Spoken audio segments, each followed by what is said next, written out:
Israel-Palestine. I mean, we know there's atrocities throughout on both sides. However, what should the priority be to? Do you fix it? How do you fix it? How do you help that situation? And unfortunately, it's very political in America with how we have chosen to deal with it or not deal with it. What would the priority of the Kennedy Shanahan White House be? You know, I'm a millennial, so when I see war, my instinct, and you have to remember, I in high school protested the war in Iraq because I knew that was the beginning of a lot more. Because once you go overseas and you engage in another nation, it's not something that ends lightly. It's something that is very expensive and drags on, and it did, and it creates new enemies. So I have been watching this since I was a young person in high school and analyzing the Middle East and Middle Eastern affairs. I believe that, regardless of whether or not, and you have to realize, like, I actually converted to Judaism as well. So, but who I think of when I think of the issues in the Middle East? I think of Golda Meir. Golda Meir was an incredible leader of Israel. And she was a leader of Israel at a time where U.S. relationships with Israel were very different. The relationship with Israel during her time of leadership was very much, you're on your own. Know that we are allies, know that we respect and acknowledge the state of Israel. But, Kissinger famously met with Golda Meir and during the Yom Kippur War, and it was very clear that Kissinger realized his duty was as an American first and as a Jewish man second. And that was his job. And I look at where we are right now, and it's devastating. It's that October 7th was devastating. The cruelty and the hatred between cultures is devastating, and it doesn't have to be that way. We know that Muslims and Jews can get along. I have friends on both sides. I have friends that, are very much pro-Palestinian and pro-Palestine and very hard on the state of Israel. And then I have friends that are Israelis. And, I think that we're in a time in history where I think we really need to figure out who we are as Americans in this moment and recognize the fact that when we fund other governments and their militaries, we have a great responsibility. So we are very much responsible for what is going on, and we are responsible for the deaths happening in Ukraine right now.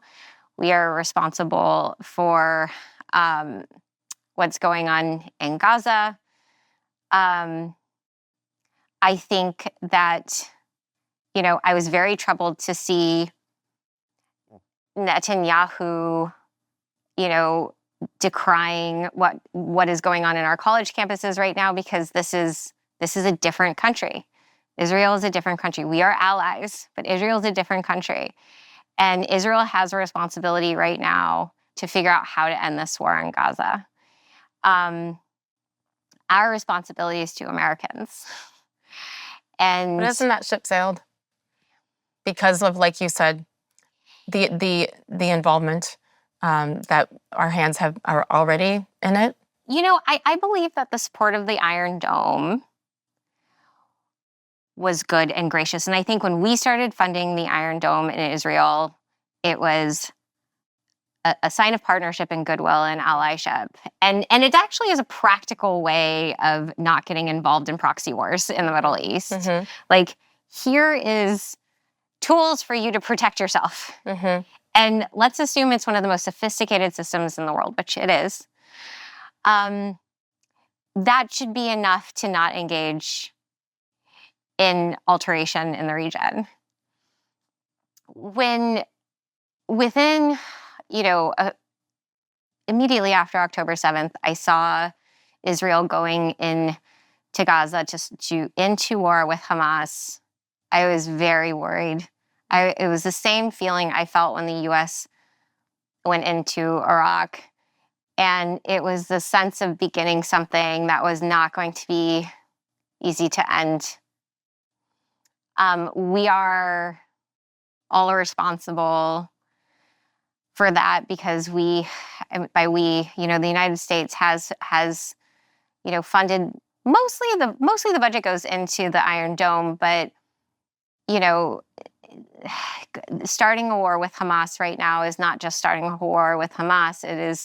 It is engaging in something in the Middle East that was not very well planned. At the same time, you try to, whether it is Israel in response to October 7th, or even if you go back to 9/11, and certainly hindsight's 2020, and even in that moment there were questions, but when you are attacked the way that Israel was, the way that the United States was on September 11th, 2001, there must be something done. Absolutely. And so what's that line? I don't know. Yeah, I think hostage rescue operations, special forces. But what about the retaliation and when you allow attacks, allow meaning, okay, please don't do that again. Like that's so. No, you don't allow anyone across your border ever again. I mean, that's I mean, what Israel has to do going forward is ensure its borders are secure. And I think that historically they have had incredibly strong borders. Golda Meir wrapped up the Yom Kippur War in about a month. I mean, it was one of the most impressive, remarkable feats in modern history of war. She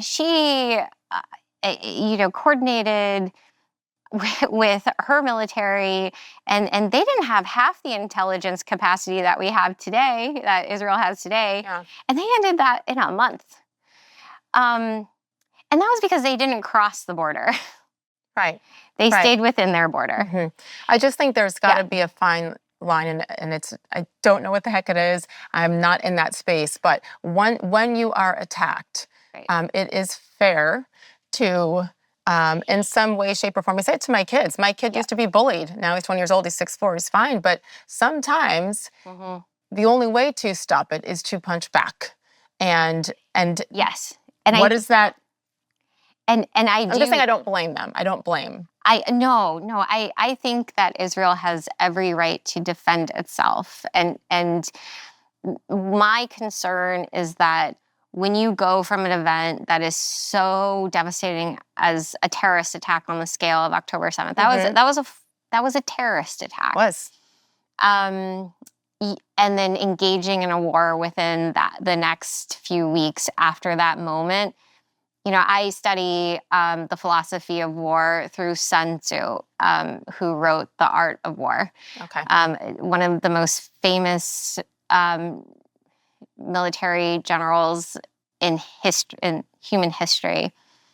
And if you look at the philosophy of war and the success of war and the success of even these moral wars, which is what Israel is engaged in, it's in a moral war right now. It was attacked in a way that is deserving of a response.